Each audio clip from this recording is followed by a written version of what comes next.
BNP সরকারের সফলতা কিছুটা দেখা যাচ্ছে, আবার কিছুটা ক্ষেত্রে ব্যর্থতা দেখা যাচ্ছে।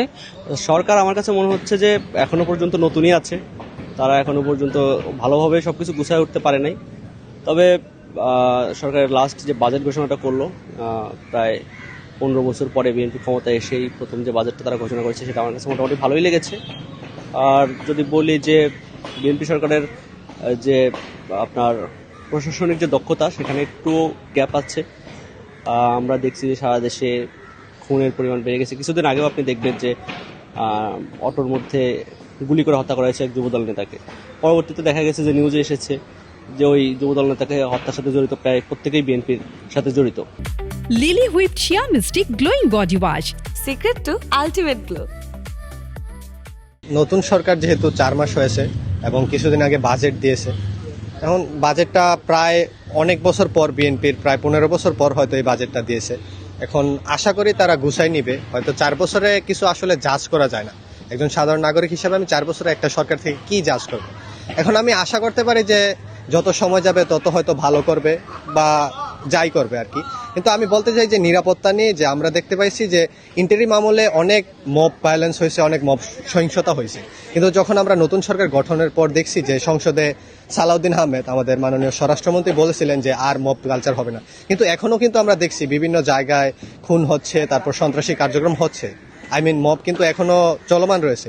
এই 4 মাসে আমরা একটা সরকারকে আসলে জাজ করতে পারি না। তো এই 4 মাসে যতটুকু হয়েছে তার মধ্যে আমরা দেখেছি যে বিভিন্ন জায়গায় আইন শৃঙ্খলা যে পরিস্থিতিটা আছে এটা মূলত অবনতির দিকে গিয়েছিল। তো এটা স্বরাষ্ট্রমন্ত্রী আশ্বস্ত করেছে সামনের দিকে ডেভেলপমেন্ট হবে। এখন একটা সরকার যখন নতুন গঠন করে, সরকারের অনেকগুলো প্রবলেম থাকে, নতুন সামনে রিসেন্টলি বাজেট হচ্ছে, তো এই জায়গা থেকে সরকার নানামুখী একটা প্রেসারে ছিল, তো সেই জায়গা থেকে ওভারকাম করতেছে এবং সরকার কিছু জনকল্যাণমূলক কাজও করতেছে যেগুলো খুব প্রশংসার দাবিদার হচ্ছে। তো আমার কাছে মনে হয় যে সামনের দিকে আইন শৃঙ্খলা পরিস্থিতিটা আরেকটু ডেভেলপ, একদিনে তো আইন শৃঙ্খলা পরিস্থিতি ডেভেলপ করা যায় না। বিশেষ করে এই মবটাকে চিরতরে যদি বন্ধ করতে হয় তাহলে অবশ্যই আমাদের আইনের শাসন যেটা আছে এটাকে প্রতিষ্ঠা করতে গেলে আমাদের বাংলাদেশের প্রেক্ষাপটে ধীরে ধীরে ডেভেলপ করতে হবে। আমি 100% সফল দেখতেছি সরকারের যে ধরনের কার্যক্রম গরিবের পক্ষেই, হ্যাঁ, গরিবরে সবচেয়ে প্রাধান্য দেওয়া এই বাজেট হয়েছে। বাজেটে আমরা গরিব যারা আছি তারা অনেক খুশি। আইন শৃঙ্খলা তো আগের থেকে অনেক উন্নত, ভবিষ্যতে আরো হবে ইনশাল্লাহ আশা করি। নতুন সরকার যে ক্ষমতায় আসলেন, নতুন সরকার বিভিন্ন বিশ্ববিদ্যালয় বানাচ্ছেন, বিভিন্ন বিশ্ববিদ্যালয় তৈরি করছে। আমার মতে বিশ্ববিদ্যালয় তৈরি করাটা গুরুত্বপূর্ণ না, তার ক্ষেত্রে মূলত হচ্ছে ওই বিশ্ববিদ্যালয়ের শিক্ষার গুণগত মানটা তিনি বাড়াতে পারছেন নাকি, নিশ্চিত করতে পারছেন নাকি, সেই বিষয়টা আমার ক্ষেত্রে সবচেয়ে বেশি গুরুত্বপূর্ণ।